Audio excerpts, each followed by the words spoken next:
No século XIX era dada muita ênfase à segunda vinda de Cristo. Então, um pastor batista chamado Guilherme Miller passou um certo tempo estudando esse assunto e lendo, certa vez, Daniel 8,14, que diz: até 2.300 tardes e manhãs o santuário será purificado. E ele, interpretando errado essa passagem, ocorreu uma controvérsia.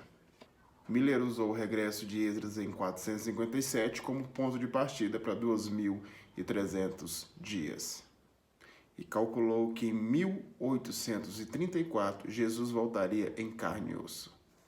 E essa previsão de Miller aconteceu em 21 de março desse ano. Porém, Miller entra por ver que essa data não se cumpriu, ele volta, regressa e faz de novo os seus contais e observa que ele errou por um ano.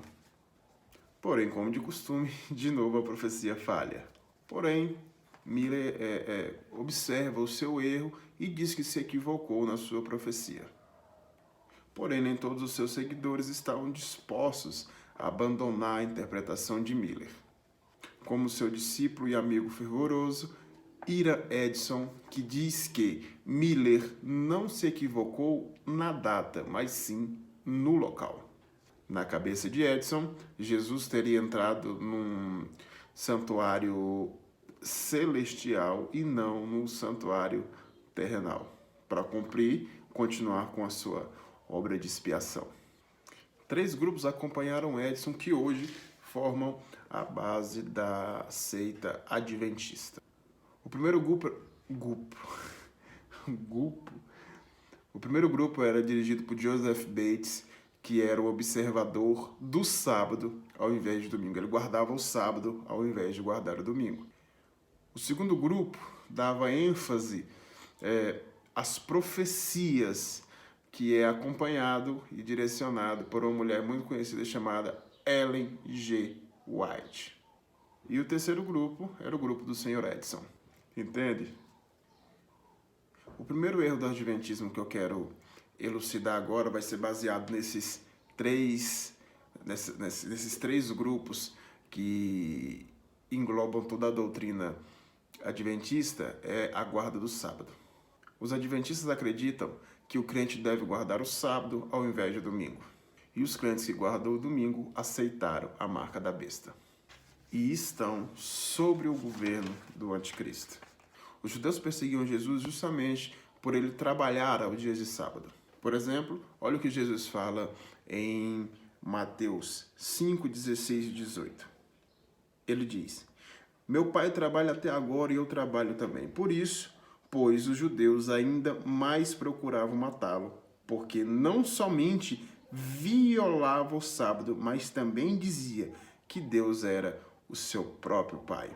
Observe que assim como para os judeus era inadmissível que Jesus fosse o Filho de Deus pelo fato de não guardar o sábado, trabalhar no sábado, para o adventista também é inadmissível que um cristão que guarde o domingo também seja filho de Deus. Por que nós, cristãos protestantes, guardamos o domingo e não o sábado? Primeiro, Cristo ressuscitou no domingo e não no sábado. Segundo, o domingo foi o primeiro dia da manifestação do Cristo ressuscitado. Terceiro, o derramamento do Espírito Santo no dia de Pentecostes foi em um domingo. Os cristãos nos tempos apostólicos costumavam se reunir aos domingos. E pais apostólicos como Vitorino, Barnabé, Justino explicam para a gente nos seus escritos que os cristãos do primeiro século, até o tempo deles, tinham o costume de guardar o domingo e não o sábado. O segundo ponto que eu quero destacar aqui é o estado da alma do crente, o estado da alma da pessoa após a morte. O Adventismo ensina que após a morte, a alma do ser humano ela está em um estado de sono, ou então em um estado de silêncio total. Esse ensino contradiz alguns textos, como Mateus 16, 22 e Apocalipse 6. A expressão sono da alma tipifica como a alma está em relação a nós e não em relação a ela mesma. O espírito dorme, mas ele dorme em relação a nós e não dorme em relação a ele mesmo. E os adventistas também são aniquilacionistas. Eles acreditam que no fim de todas as coisas o Senhor vai aniquilar e não haverá mais um sofrimento eterno. Spencer, um dos escritores mais lidos do Adventismo, diz que o ensino positivo das Escrituras é que o pecado e o pecador serão exterminados, para não existirem mais. Se os ímpios são exterminados, por que o Senhor vai ressuscitá-los para depois lançá-los no lago de fogo? Como diz em Mateus 25:41.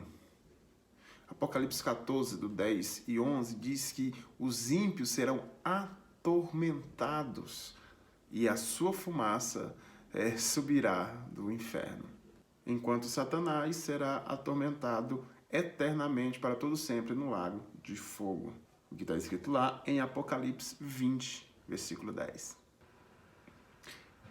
E o último ponto é sobre a expiação dos nossos pecados. Em 1844, segundo o senhor Edison, diz que Jesus entrou no lugar, no Santo dos Santos, porque do ano 33 até o ano de 1834, Jesus estaria no lugar santo. E agora, Jesus entrou no lugar Santo dos Santos para continuar a purificação dos nossos pecados. Logo, se a gente for pegar esse entendimento que Jesus continua a obra de expiação, a expiação dele na cruz não foi inacabada, logo você não tem a certeza da sua salvação ou não.